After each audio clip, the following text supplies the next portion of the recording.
So often, many of us think of the book of Revelation as terrifying. Well, out here at Union this week, we have been blessed to have Dr. Sigve Tonstad, one of the foremost scholars in the Adventist Church on the book of Revelation, and I had the chance to sit down with him last week and talk about it. I hope you enjoy. God bless. Thank you for joining me, Dr. Tonstad. I appreciate that. Could you tell us a little bit about yourself for anyone who's listening who may not know? So I am from Norway. I come from a small village. I grew up in a Seventh-day Adventist home. I have been around various places. I have studied theology or Bible, and eventually I got a PhD in New Testament studies. But before I did that, I studied medicine at Loma Linda University, and I'm a specialist in internal medicine. So I have been kind of worked in two arenas.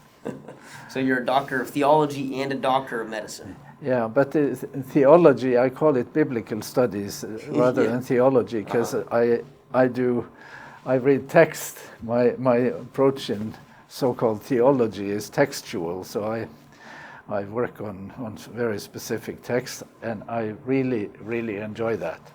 Good, yeah. So what made you go from doing the more medical side to the theology side? I didn't really go from one to the other, because when I was an undergraduate person, I was doing biblical studies and biblical languages and stuff, and then I didn't really know what I wanted to be professionally. I truly didn't know. I only knew what I was interested in. And I was interested in Bible, I was interested in history and stuff, and I was, to some extent, I suppose, interested in medicine, because in my family, my mother was a nurse. But I had a mentor who really thought I should study medicine. So when I decided to do that, I did, and I liked it. I was very happy as a physician. So I have, in some ways, pursued both things. When I did my residency in internal medicine in Loma Linda, I took an MA in biblical studies at the same time. So I have practiced medicine most of my professional career, but I have the last 15, 20 years, I have done more biblical studies and taught more and written a lot more. So you could say that I have gravitated a little more toward that, but medicine is very deep in my heart, so I don't want that to be marginalized. Yeah. So you currently are at Loma Linda University, right? Yeah, so my title now is Research Professor of Biblical Interpretation at Loma Linda. And I have some external funding from someone who really liked one of my books. So I have a privileged position, because I can commit time to writing more than the usual. And now at this phase in my life, that is what I think I need to prioritize. I will not have, our allotted time is limited, and I have projects in my head that I will probably not be able to finish all of them. Yeah. Well, you mentioned projects and everything. You've written a number of books. The one that specifically pops to my mind is your commentary on Revelation. I think you got it sitting right there. Could you tell us a little bit about that book? Yeah. So this is my most recent published book. I have another manuscript that has been finished, but it isn't published yet. But this one was published in 2019 by Baker Academic. I did my PhD at the University of St. Andrews in Scotland, and I had one of the foremost, or two of the foremost New Testament people in our time as my advisors. And one of my supervisors, he said, after I turned in my dissertation, he said, I will never read Revelation the same way again. And then he became one of the editors of this series from Baker Academic, and and he asked the publisher to let me write the Revelation commentary in the Paideia series. And I think he probably had to do some serious persuasion to make that possible, but he has told me, and I am just, this is almost verbatim, he said he wanted it as part of his professional legacy to have a commentary on Revelation by Sigve Tonstad. Wow. That's and when we got it published, he told me, "Oh, now I can die in peace," because he had sort of found that to be meaningful. He thought I had some distinctive things there that had legitimacy in the wider, biblical studies world. Mm-hmm. And we were talking a little bit before the cameras turned on about how my understanding is this is the first Adventist commentary published by someone like Baker, which is quite notable. Well, the notable part of it is to let someone with my background publish on Revelation. Yes. Because I could do other books that are less sort of, fraught, but they allowed me to do Revelation, and not because Baker agrees with all my interpretations. Right. Yeah. But yes, one of my editors, he very much thought that emphasis that I would have would be a good thing for those who are interested in that book. So. Well, it's really cool thing. It's a great accomplishment, and that's why I wanted to talk to you about Revelation. It is a challenging topic. I know for me it was one of the classes in undergrad here at Union that startled me a little to have to take, because trying to understand Revelation is very challenging. Yes, I think that's true, and then why is that? You can say it is a challenging book regardless, but you can also say that some things are more challenging because there are reading traditions that make you expect a certain, call for background knowledge, and some of those reading traditions may in fact have, maybe in some ways they are an obstacle to reading it. Maybe they are deterrents. People say, "Oh, I have to know so much history, I have to know this and that." So I think some of the problems there is because of Revelation's reputation, and unfairly so, because Revelation is an open book. It's a book of transparency, a book of access. Open heaven, open door, open this, open that, and God. It's God making contact with us because God wants to communicate something to us, and so I think that my approach makes the book more accessible. I do. I do think that there is a tendency in the Adventist community. We use Revelation and build our identity around it to some extent. But it's not because we all understand it. Mm-hmm. It is to some extent because we have a few experts among us who understand it for us. We understand it vicariously. So if you want to we'll do a Revelation seminar, and you find someone who seems to have that competency and he can do this seminar, and we all agree with that person, but we couldn't do it ourselves. You have to have that person with the expertise. And I think that is unfortunate. I do think that we should have an approach that confers competency on any reader of this book. Right.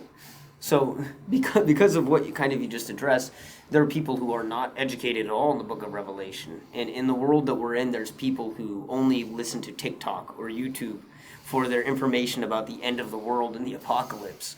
So I'm curious how you would address, if somebody came to you and said, "I'm terrified about the end of the world, look at all of these signs that I'm hearing about on the internet of the world ending," how would you respond to them looking at the book of Revelation?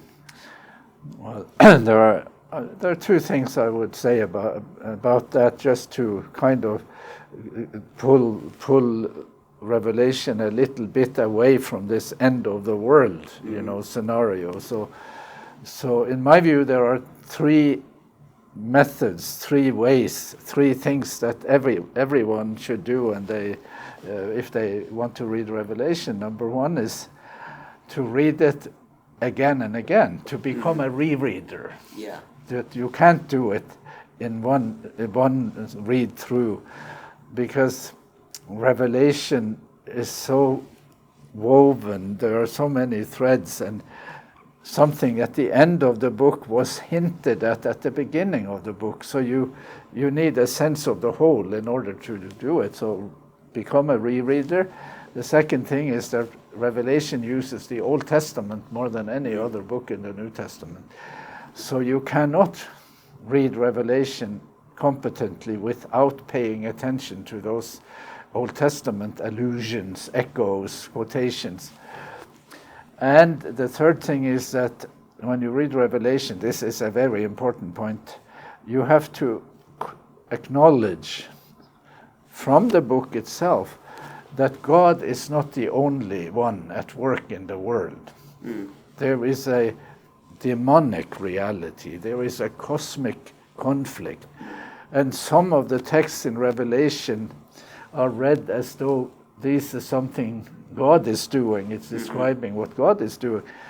But those texts may in fact describe what the enemy is doing. So if you make the wrong call on those things, we will end up with a pretty distorted theology. So that's the first thing.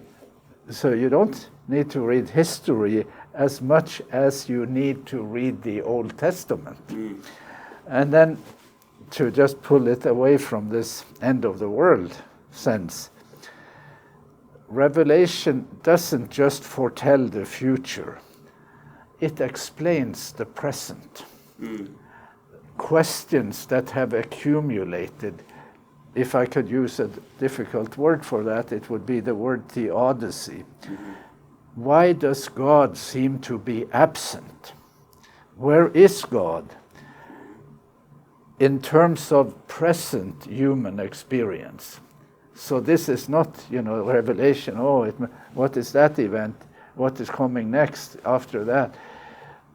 I think that is a very unfortunate orientation, because Revelation in some ways opens up insights into present reality, and I just want to champion that more. Yeah. So this, in this country especially, that's partly because of the strongest school of interpretation in North America is the futurists. They have huge market share, and they are extremely event-centered, and very speculative, and in some ways just an insatiable appetite for sensational interpretations. So in some ways we need to rescue Revelation from that orientation. Yeah, and that was going to be kind of my next question, was about like dispensationalism or futurism. It's dominant here. Yes, you have just had an election, and many of the members of Congress and the Senate, in the U.S. Senate, they are believing Christians, and they tend to be dispensationalists. They have a kind of Armageddon type of theology. They have an understanding of what is going to happen in the Middle East, and that influences their political views too. So that is one very big thing here, and I think there is a tendency also in Adventist interpretations to want to come up with something more exciting, more sensational maybe, or stuff maybe somewhat in relation to Revelation, and definitely in relation to some of the more esoteric things in the book of Daniel. Right. Well, and that's because, so if you look at Adventist evangelism, a lot of it is Daniel and Revelation seminars, and you'll see these pamphlets mailed out with all these terrifying monsters on the cover. Is that almost like to scare people into converting? How do you think of that? I think that is very much an issue that there is that there is an appeal to a fear element, and if that fear isn't there, let's create it. Yeah, let's right. go out Yeah. and generate it, and but in my view, Revelation answers the most difficult existential questions. It isn't just telling you, oh, there are some unknown future events. I wish I could know what they are. There are some very difficult questions in the present time. Why does God seem to be absent?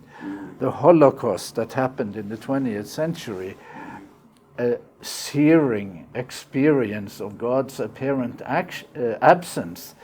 And to me, the crisis that I will talk about here on Sabbath, the crisis in the Heavenly Council, is a crisis precipitated by, in heaven itself, the discrepancy between reality and expectations.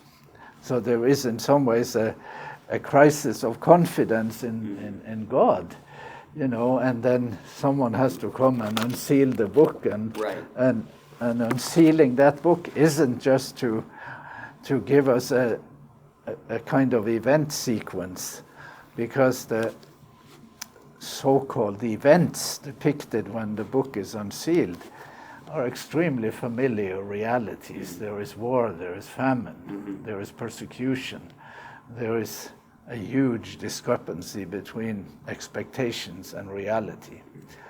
And of course, Jesus comes on the scene, and he is the person who himself is the main revelation in the book. He is not just an instrument, who says, oh, now I'll tell you about the next event, now here's the next one.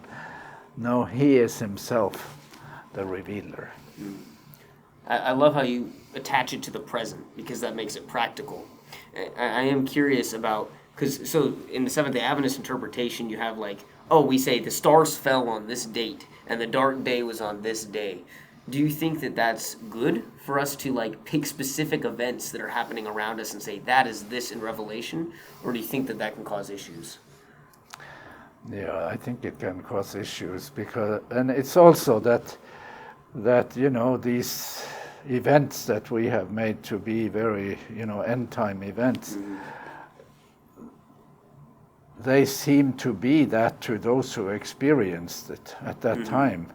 The Lisbon earthquake was a huge event in its time. It was the Holocaust of that century, but it's quite a while ago. Yeah. So I think, and this is also true for prophetic thinking, prophetic literature in the Bible, it is value-centered more than event-centered. So it's just as an example how that hit home to Adventists in Germany during World War II. Adventists tend to be like Protestants. The Protestants in Germany voted Hitler into power. 70% of the Protestants in Germany voted for Hitler.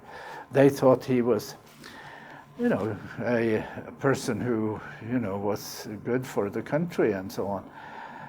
And we fell in with that sentiment, partly because we had a map of the prophetic map of the future, and Hitler wasn't on that map.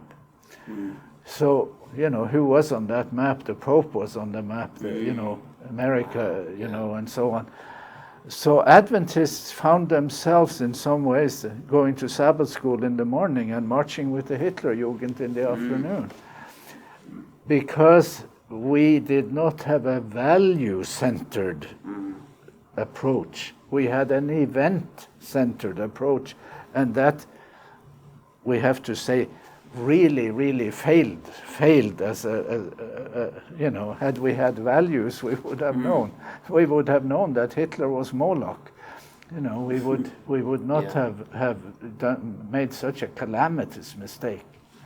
Wow.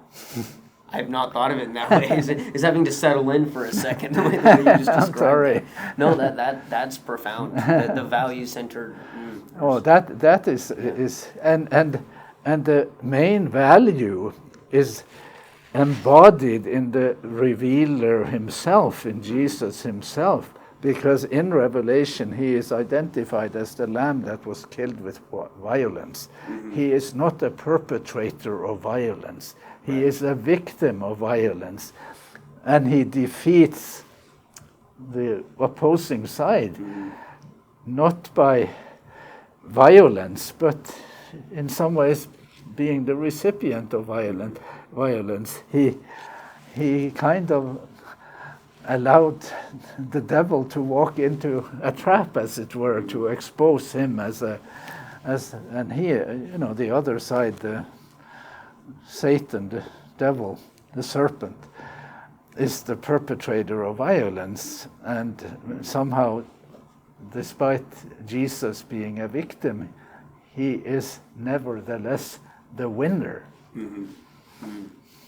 I mean, there's so many directions. Revelation is 22 chapters. There's a lot there. Yeah. So since you sort of serve up some balls for me, I just want to say, yes, do Revelation seminars and so on. But I have approached the church at Loma Linda. I have someone who is a leader of the music department there, who is a very gifted and talented person, and I think maybe we will get, my dream for this book will be actualized, to perform that book as a congregation, 4 living creatures, 24 elders, a huge multitude, voices shouting and, singing and all that, to perform it and to make the performance of the text interpret it for us.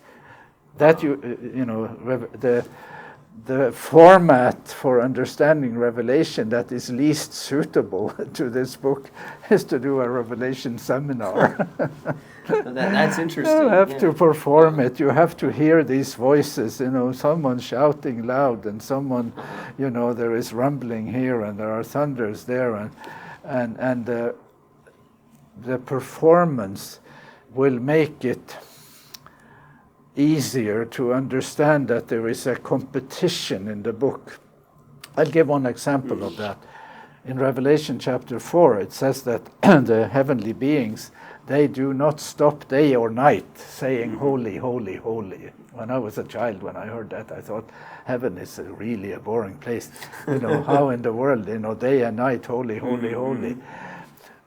But then you read in chapter 12, it says that the accuser of the brethren, he has been thrown down. That is Satan, of course, who accused them before God day and night. So you have a voice of accusation. And you have in chapter 4 a voice of proclamation, acclamation. And they go at it day and night. There is no letting up of this conflict over, maybe you can say, the character of God. One side trying to destroy God's reputation, and the other side acclaiming and proclaiming and affirming. Yeah, so we were just saying the traditional interpretation of the trumpets with various events leading, then you have the Muslims, and I think Adventist interpretations have done Islam a grave injury, actually misrepresented it. I don't really think we should go there. So when some professors at the seminary in the 70s walked away from that and said, more secularism, socialism, communism, French Revolution, and so on, that seemed intellectually appetizing, but it is not extremely obvious in the text that these are the events. Where did you get all of that from? So before you do that, you need to pay attention to the book's use of the Old Testament. The star that has fallen from heaven in Revelation 9 is in Isaiah 14. It's the story of the cosmic conflict who falls from heaven to earth and opens the abyss. It's a demonic reality at work in the world. And the language in the fifth and sixth trumpet is full of hyperbole. Hyperbole means intentional exaggeration. Right. It creates images that are bizarre to show us that there is a demonic reality at work in the world. And that leads to the other big issue, because those who did that revision in Adventist interpretations, they have tended to say that these are judgments from God. This horrible stuff that happens, it's divine judgment. And I say, no such thing. It isn't. It is revelation of demonic activity. So if you ascribe calamities to God that are caused by the devil, the other side, you really ruin the book's theology. It isn't a story of divine retribution. It is a story of divine revelation. So I see a fork in the road there, a fork between those who want to do retribution, which is 95% of all readers, Adventists included to some extent. And then you have a small minority who says, no, that is not really how it is. You need to pay attention to the Old Testament echoes. You need to see that this is an expose of the other side, the bad side, and there is a reason. We need that very badly, because we need to see that this is not something that God did. You know, it's interesting when you're describing that, of how it's really not, it's God, we should be blaming the devil for that. I keep thinking of the book of Job, and how from Job's perspective, it's God doing it, and he never figures out that it's actually the devil. I could not agree more. And there are a few allusions to the book of Job in Revelation. There are many other Old Testament books that are featured more than Job in Revelation. But Revelation is to the New Testament what the book of Job is in the Old Testament. It's a theodicy.